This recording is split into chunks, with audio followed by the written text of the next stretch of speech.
Hey guys, thank you so much for being here. My name is Gaurav Wadhwa and I am the editor-in-chief for Future of Jobs. At Future of Jobs, we talk to various industry experts to explore the direction of what future of work might look like. Where is it exactly heading? How is work going to look like in the future? To give answers to all our questions and dive deep into the discussion, I have Mr. Chavvi Katana here with me today. Chavi, thank you so much for being here, brother. Thank you, Gaurav. Thank you so much. You come with a lot of experience in HR and industries. So who better to ask than you, where exactly, with this podcast, we generally try and understand what exactly is, future of work might look like. Will we head towards 4 days work week, remote, hybrid, a lot of things changed in COVID, then it sort of came back. So that's the general gist of what we are trying to do here. But before we get into that, I would love to understand your journey, how did you get into HR, where have you been, etc., etc. Right. So, Gaurav,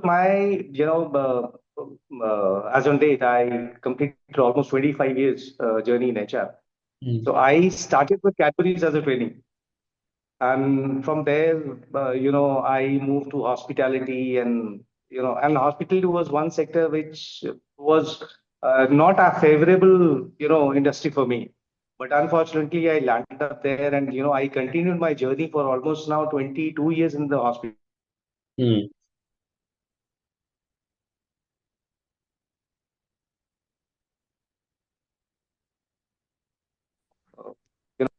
Mm. Industries like I changed industries like real estate, work there as well, wellness centers.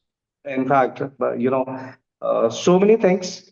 But Mm. yes, the entire journey it's mostly into now hospitality and Nice. still hospitality, still Right. continuing with the hospitality. But But how has overall, good HR experience. changed like last 25 years? I'm sure there are a lot of changes, in hospitality HR particularly. How has HR changed from, let's say, being a personnel sort of a department to a strategic HR department of sorts? Right.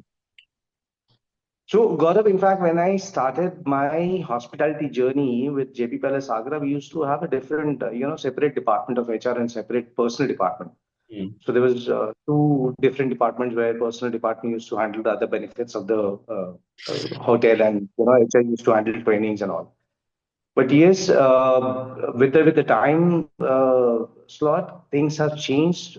I would say there is not even 100%, more than 100% changes in the department, in the industry, in the entire HR gamut, functional and operational as well, both the things. And COVID has made the maximum changes in that. Right. But does hotel HR use bit of AI, or is it just in the tech industry that we see these buzzwords like AI, etc.?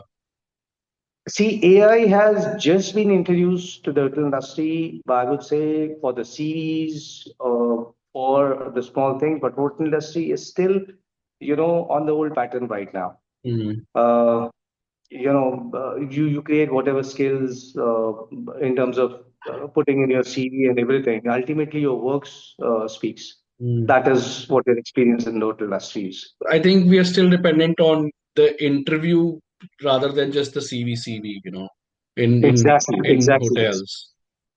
But then, Yes. how do you sort of decide? Let's say if you get two CVs, which are pretty much similar Right. or identical CVs for a position, how do you sort of Right. decide which one to go with it? Like, what does your gut feel tell you? Or rather, is it data driven? Is it more of gut that you feel the vibe of the guy? So, Gaurav, more and like if you receive, I would say two, three CVs of exactly a similar pattern, right? Mm. One is yes, the person who has handled what is the experience of that person. So, in case if the experience is good, so person working for a small property or a big property, that matters a lot. Second is there are two trends in the industries now. One is the managed property, one is the franchise property. So there are two different models, right? Own property and managed property and franchise property. So in franchise models, what happens is whatever level you're working, right? Most of the things remain with the ownership. Mm. So you are not the exact decision maker in things. Managed property is still the management team is able to decide.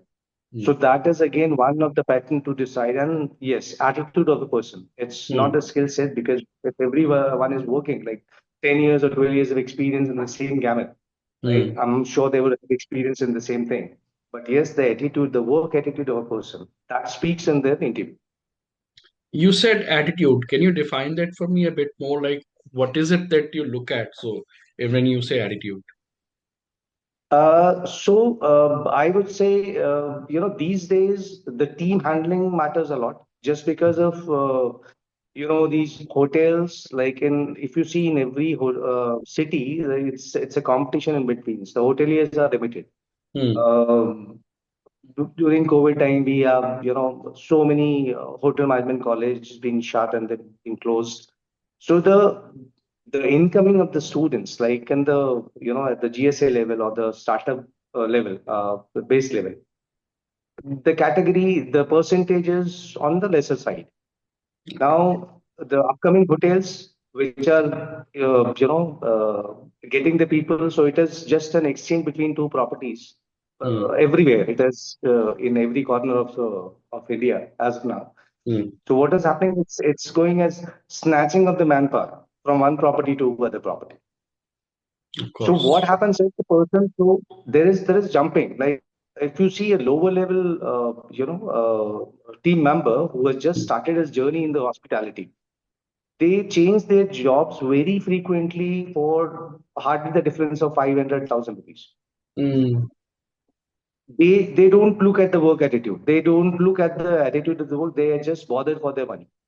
Mm. But yes, when you just step on to the level where you are handling at least 10 to 12 manpower within your responsibilities, yes, that is where the attitude comes.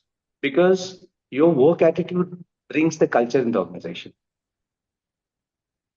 At So how is that, the attrition level in the hotel industry like? I mean, is it like very high? Is it decent? How is it?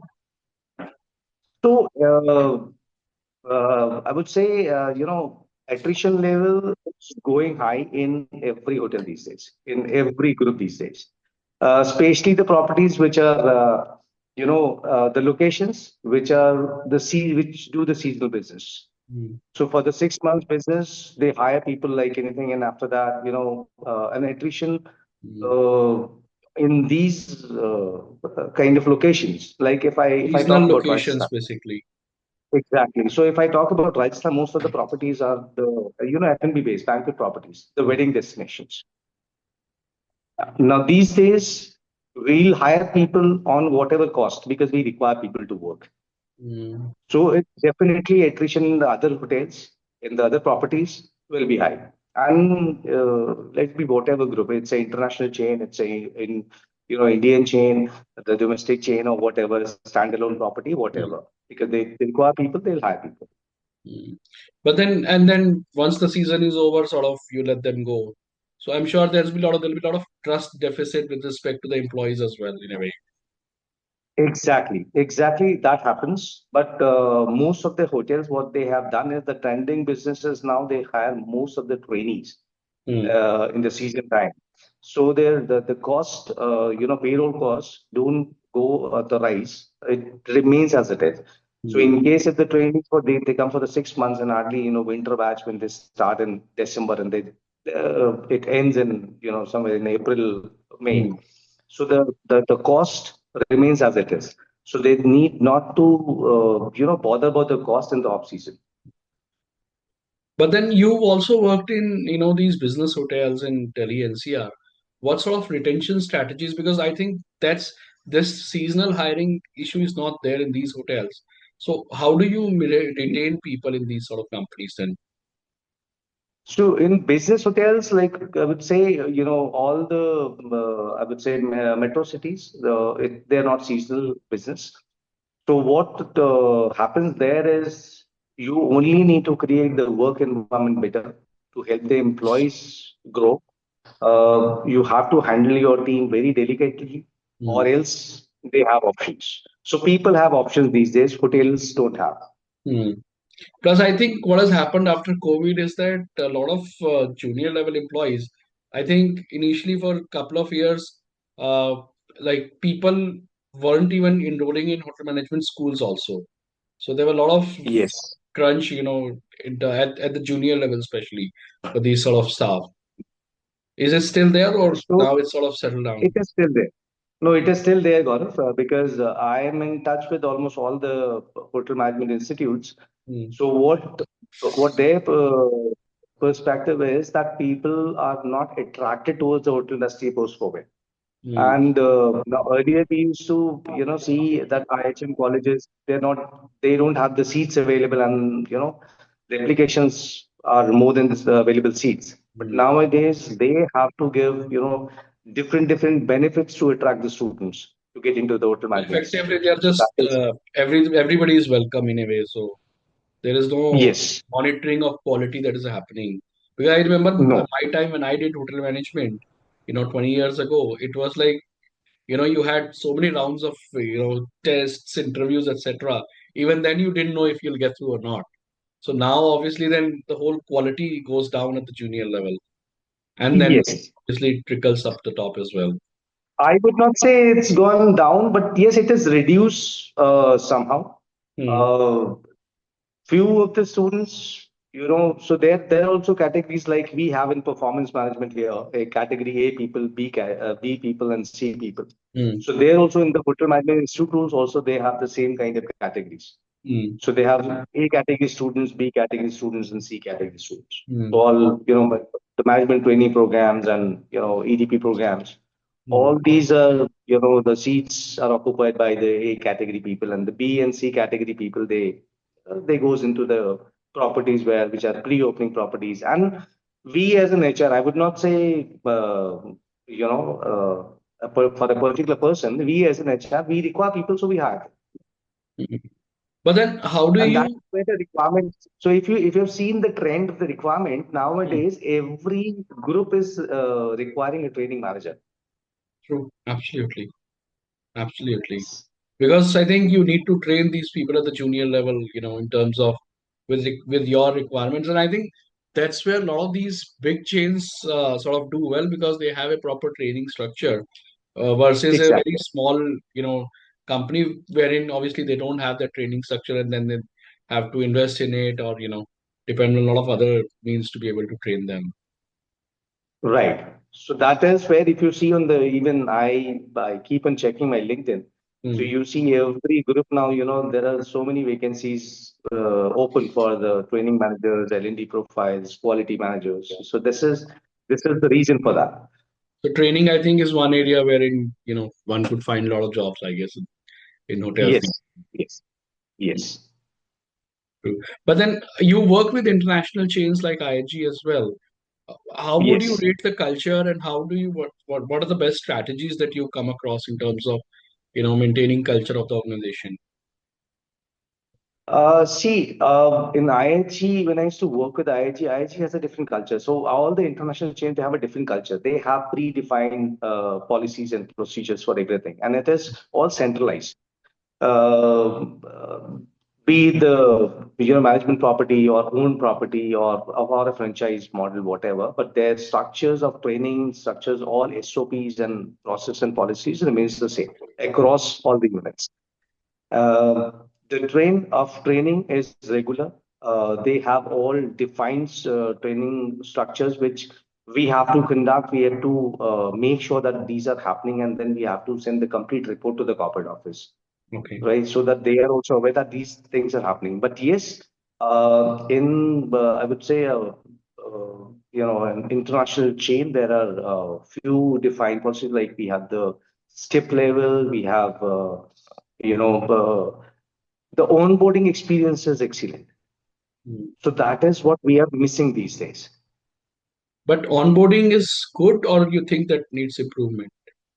No, onboarding experience is actually the welcome of the newcomer, and where he feels like whether this organization had a good culture or not. Mm. Mm. That's the onboarding, the purpose of onboarding. Like we do a, 90, 60 and 90, 60 and 30 days onboarding experience. So that experience actually helped the person to decide on the culture of the organization, and he or she contribute from their end also to make it better. Mm. But then, like, how would you rate, like, what is it that these companies, these international chain follow in terms of culture, maintaining culture? Right.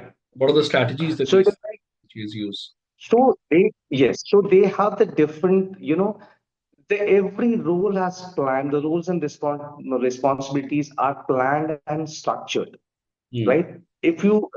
If we talk about the different organization, which is, I would say, the domestic chains, the Mm. hotels, the structures are unit based, Mm. right? There is one property which is, somewhere in Surat. There is one property which is somewhere in, I would say, in Dehradun. There is one property which is there in, somewhere in Maharashtra or somewhere in South. So they have different cultures to follow. So what they prefer is they prefer people from, the concept of son of the soil and daughter of the soil. So Sorry, son of the soil, what? so son of the soil, they hire people basically from the local market, nearby places, and they prefer people to come from nearby locations only. Mm. Okay. So that has become one of the trend in the hospitality these days. Mm. Uh, the location matters, yes. There are locations like, if you see, I would give you an example.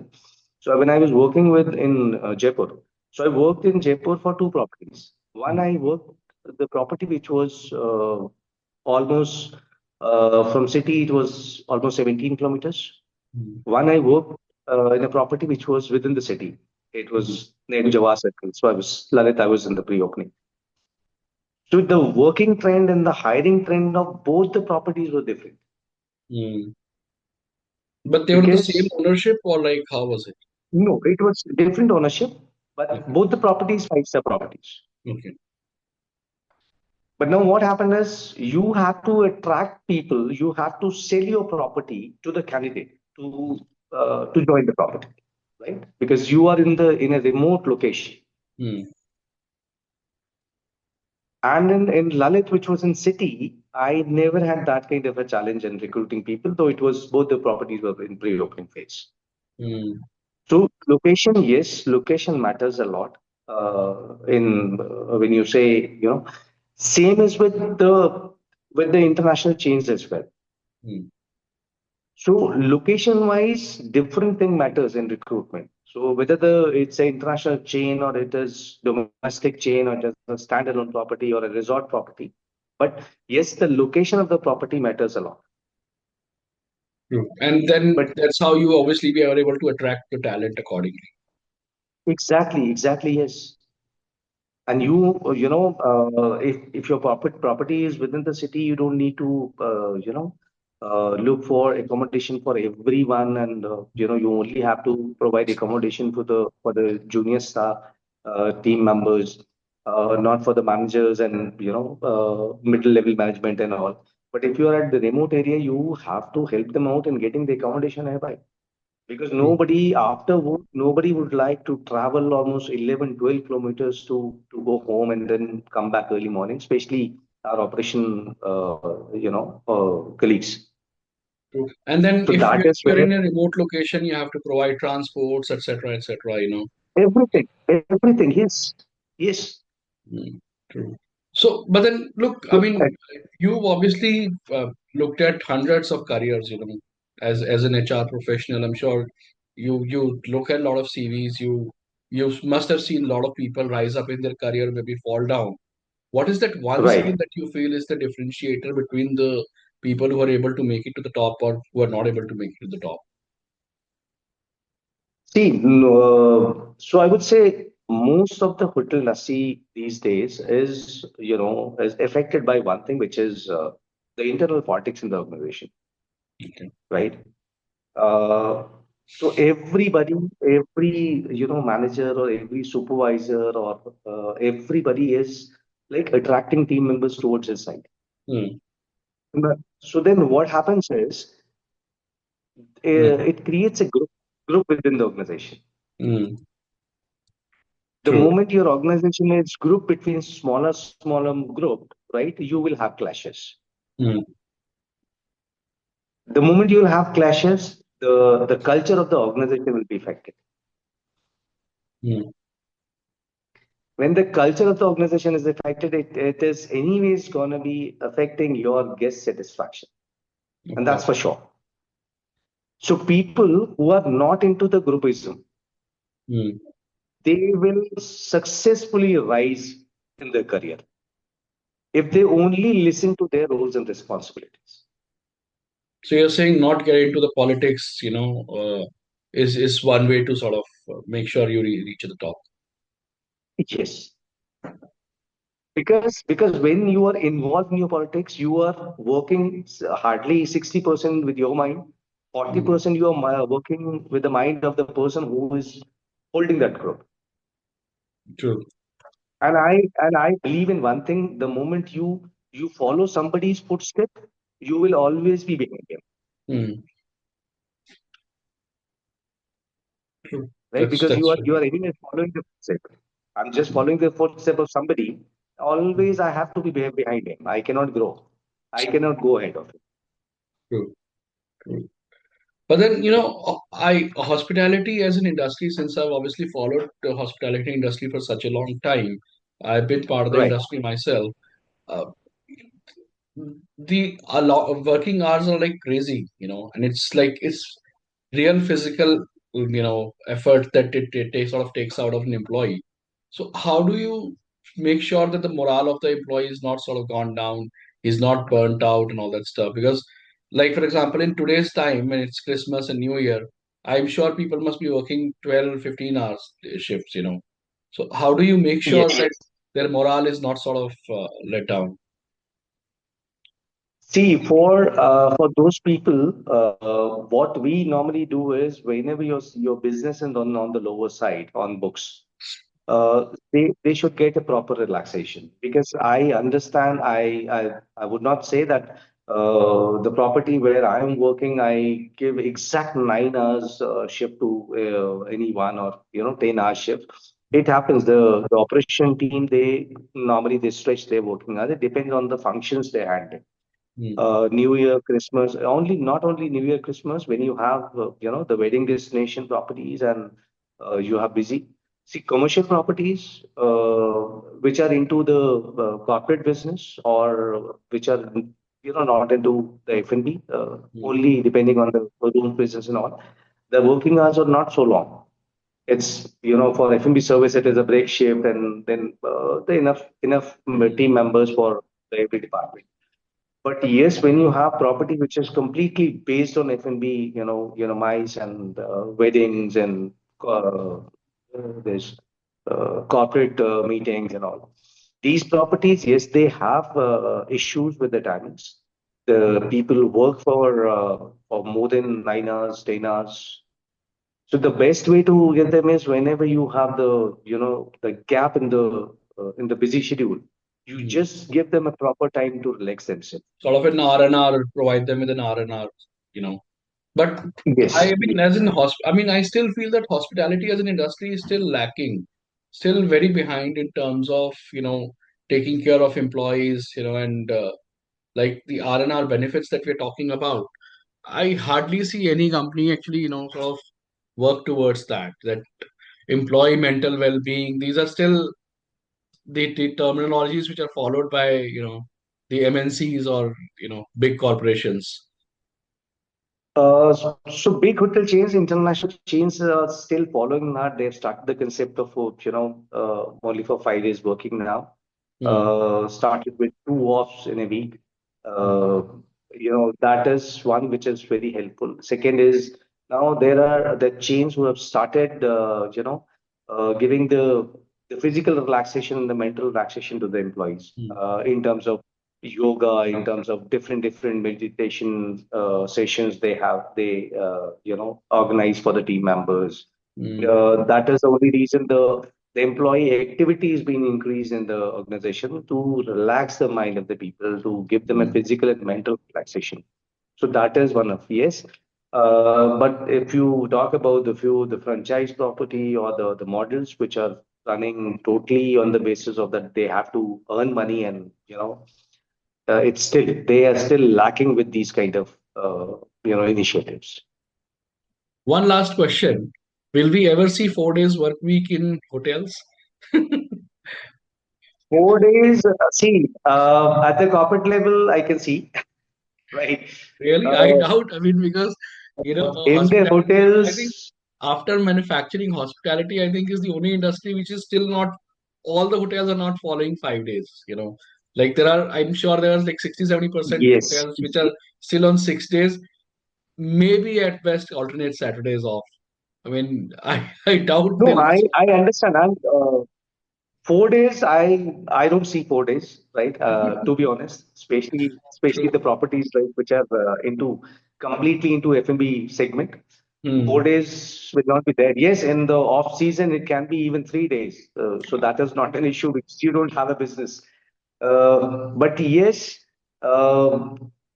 the hotels which are into the corporate segment, uh, Hmm.